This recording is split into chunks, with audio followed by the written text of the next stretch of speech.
Welcome. I am Aaron, the Sober Life Coach, and welcome to another Sober Toolbox series. I'm an author, I'm a coach, and I've been sober for the past 7 years. And I did it without AA rehab, and I created my own plan. I want to share that plan that worked for me, that hopefully worked for you as well.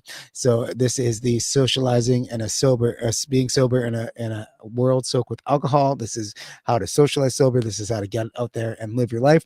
And for me, one of the biggest things that helped me was being able to be in an environment with alcohol and say no and be proud of it and become the leader I wanted to be just by putting myself in those situations, understanding that I can't hide from alcohol. Alcohol is going to be everywhere. Sometimes you have to do it for networking. Sometimes you have to go to a barbecue. There's going to be alcohol there. You can't hide from it. And this is just kind of the toolbox that I wanted to create for you guys to help you guys do that. So if you're into that, let's get into it because it's going to be an awesome live today in video.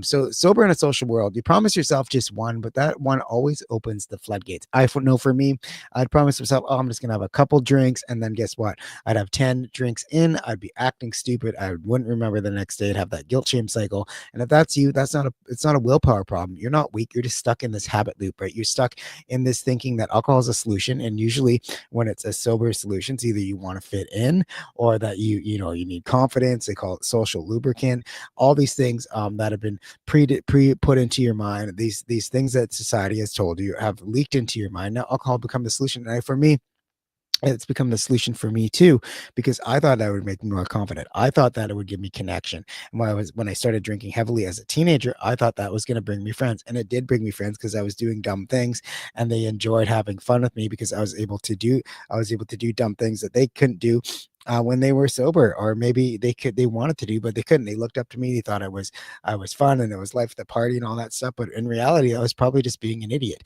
You know what I mean? I was probably sloppy and drunk and not able to do that. As I grew into an adult, my adult life, it just became more and more apparent that that wasn't a normal thing to do. But I continued drinking, I continued going out and doing that, and I was in that drinking loop, right? It was cue, routine, reward, and stress. It was from stress, or one drink to fit in, and it was for relax. Sometimes it's for escape. But in the social situation, it was definitely for me to fit in. And I know maybe you want to fit in, maybe your coworkers are drinking, maybe people are saying, hey, why don't you drink? Maybe you're worried that they're going to think you're an alcoholic or whatever. And I know those things too, because those things went through my mind as well. But you have to get through that. You have to get through this habit loop, and you can do that with some things we're going to learn today. So alcohol hijacks that loop, right? One drink lowers your defenses. Next thing you know, it's 10. Regret, guilt, shame, reset, repeat. And that was me. I was this guy over here, right? I was always drinking, and now I'm this guy. I don't like to be around drunk people. I try not to be around drunk people, but hey, alcohol is going to be around, right? Alcohol is going to be there, and you can't let it just trigger you and social pressure get you back into drinking. That's not something you want to do. If you're watching these videos, pretty probably accurate that you don't want to have this in your life anymore. So and it's just a habit loop that we need to kind of understand and talk about today. So the real fix, you don't fight the cravings with force. You interrupt the loop before it fires. Like I talk about, we're not fighting our cravings, and we're not using willpower, because when you fight your cravings and you use willpower, you see alcohol as the solution. You think that you're missing out. And it's just a kind of this thing where you like, I wish I could have that. I wish I could be a normal drinker. I wish I could drink. I wish I could have fun. And you see that as something that asks you as a solution to your problems. But alcohol isn't actually the solution. It's actually the problem. There's an underlying problem in your life that you want to have alcohol as a solution to. I know for me, it was anxiety, it was lack of self-confidence, and those things I had to work on personally to get out there and do those things. So and you have to also understand that your cravings aren't in charge of you, right? You can have cravings. Cravings are going to come. We can use the 2-minute reset that I taught a couple videos ago, or we can just kind of ask yourself simple questions to disrupt that loop and get through that pattern before it becomes an automatic thing.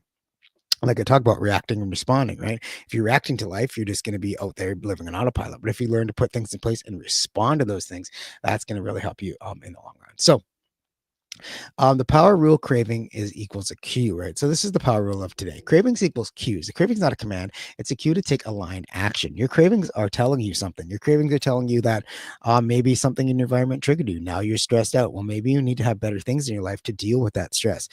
Maybe you're lacking self confidence. Well, maybe we need to work on that, and just continue to drink and use it as a crutch to have more self confidence is not really going to help you in the long run, right? Because it's just going to get you stuck in that cycle. So maybe we need to go through a couple events sober, and to see that we can do this and that we can actually get through those moments and go there. And that's what we talk about in the Dare to Be Sober challenge.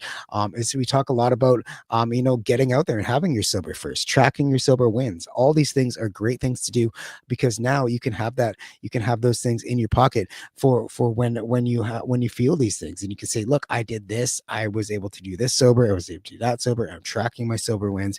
And every one of those is a vote for that sober 2.0 version of you, and you're changing an identity level as a sober person, instead of just going white knuckling it through and still seeing alcohol as a solution to your problems, and seeing that other people having fun and I'm missing out. That's kind of where I was up for a long time with this FOMO and all that, right? But it's you for me, it was one of those things where I had to get out there and I had to do these things to get past it and get to where I wanted to go. So your day reflection of today is a socialized sober playbook. Okay, so we're going to disrupt, ask, reframe, and execute on this certain thing, right? So we were going out, and one drink's going to turn into 10. So what do? Well, you're going to disrupt this moment, right? So what's your most common trigger moment, right? Think about that before you go out. Think about the last time you said just one and it spiraled, right? What's that trigger? What was the trigger? Was it someone offering you a drink?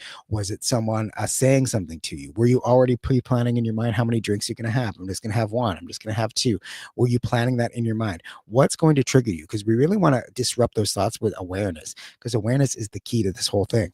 If you're not aware and you're just living on autopilot and just reacting to your life, then you're just going to go in these situations not going to be prepared. But if you can be aware of those things, and you can be planning for them, that's where we're going to see. So we're going to plan that out before we go ahead. What's your biggest trigger moment, right? What's one of the things that you can see that's going to happen out in this social situation? Then ask yourself, what cravings were you really trying to satisfy, right? This isn't about alcohol, it's about the need underneath, right? So what kind of thing were you trying to satisfy with this drink? Were you trying to satisfy your self-confidence? Were you trying to satisfy fitting in? What was that one thing that you're trying to satisfy?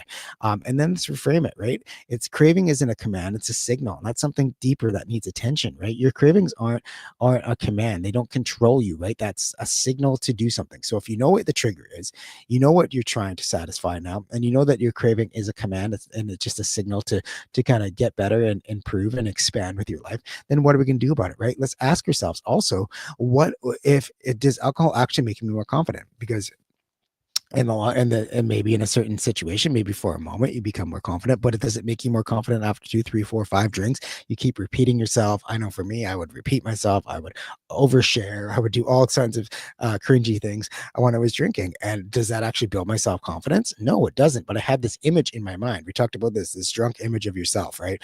Where you're this drunk version of you that you think is confident and cool and suave and all these things. But if you objectively take a look at it, you probably weren't confident. You probably weren't suave. You did a bunch of things that you don't remember, right? So is it actually true that alcohol is going to make you more confident? Maybe for a few moments, but it's not going to be in the long run. So let's kind of reframe that and say alcohol doesn't make me confident. It makes me less confident. Is it anxiety? Well, alcohol actually relieves my anxiety for a little bit, but it makes me more anxious in the long run. So let's put better plans in place to kind of reframe what alcohol means to you, because that's going to be super helpful as well. Let's execute on a new habit loop breaker plan, right? What's one action you'll take the next time this urge hits, right? Your new move. Are you gonna get up and leave the table, right? If you're out drinking, do you need to do a 3-minute breath reset? Maybe you need to excuse yourself, go to the bathroom, and do a 2-minute check-in with your body and think, okay, well, what am I feeling right now? And kind of get through those cravings a little bit, and then go back to the table with confidence if you're out somewhere, right? Because that's really going to help you as well. So have these things in your sober toolbox before you go out and socialize. Those are going to be important, like the 2-minute reset we talked about, or you could have the little check-in with yourself, or maybe you can just have an escape plan. If you really need to leave, you're having super bad cravings and you need to leave, have an escape plan. Be like, excuse me, I need to go, I have to do this. Make an excuse if you need to, but have a plan in place before you go out so that you can get through this. And the more you get through this, and the more plans you put in place, and the more you're aware of your triggers and those kinds of things, that's going to be helpful as well. And the best thing you guys can do I know for me this worked, and it was very, very scary in the beginning. But it's just saying no. I don't drink anymore, right? I don't drink, and that's a perfectly fine answer. And you don't have to explain yourself. You don't have to say I'm doing this, I'm doing that. You can blame me if you want. This crazy guy Aaron told me that I should not drink anymore, right? But if you don't want to blame me and you just want to say no, that's the most powerful thing you can say, because that means you're changing your identity. You're not a drinker anymore. And that's really what I want you guys to get, because quitting drinking just means removing alcohol from life. But actually eliminating that need to drink and doing those things, that means that you're changing at an identity level. You no longer drink, you no longer need it. That's where I want you guys to be. So super, super important as well. So like always, I hope this helped. Use the dairy reflection, the disrupt, ask, reframe, and execute. Any moment, ask yourself those questions in the moment. Excuse yourself if you need to. Go do a couple minute reset. Understand that your cravings are only going to last for maybe 5-10 minutes. Get through those and go and do this, because it's going to be super important. And also, here's a caveat to this: if you're like in the first week or two of alcohol free living, maybe you shouldn't be going out doing it. If you want to, that's awesome, but that might not be the best plan. Maybe give it a week or two to kind of readjust your brain and all these things that happen in the first couple weeks, and then get out there and try these things. Dare to be sober, dare to go out and do things, dare to have these sober moments, because that's how we expand and grow, and that's how we change in the identity level, and become someone who doesn't drink anymore, as opposed to someone who just quit drinking. So hopefully that helped. If you're sick of piecing these things together, get a proven plan that already helped hundreds of people. You don't need to try harder. You need identity and clarity, and that's what the Kickstart Coach helps you build. Right? It's a 7-day Kickstart system. You get daily audios, D.A.R.E identity coaching. You also get Sober Copilot, access to the Kickstart Coach Sober Copilot, 24/7 support with the Kickstart Coach through ChatGPT. If you have ChatGPT Pro or Plus, you'll have access to that. So that's kind of an awesome tool. It's training all my books and things, and it's going to get better over time as AI gets better. It's gonna really help you in those moments where you need it. Also, get quick workbooks that help you win the day. And you get a free copy of PDF copy of my book, Kickstart Your Comeback. So yeah, you get all that stuff for absolutely free. It's the Sober Reset Guide, the next 7 days of your life. So if you want to do that, you can go and find it at Kickstart Coach, sober6.com/Kickstart Coach. And thank you for letting me be your coach today. I know this video went a little long, but that's okay.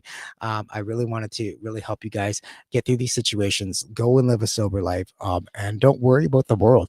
The people that think there's normal drinkers out there, I really believe that there's nothing normal about drinking a poison, right? The alcohol companies, marketing, your own mindset, your own beliefs around alcohol have told you that you need alcohol. And guess what? The world's waking up to that. I watched the news thing here in Canada yesterday saying that no amount of alcohol is actually good for you, and that it's actually causing a lot of cancers and all these things that they told us it was good for us, but now it's causing cancer. So the world's waking up to this. I know there's going to be a lot more people looking to live an alcohol-free lifestyle.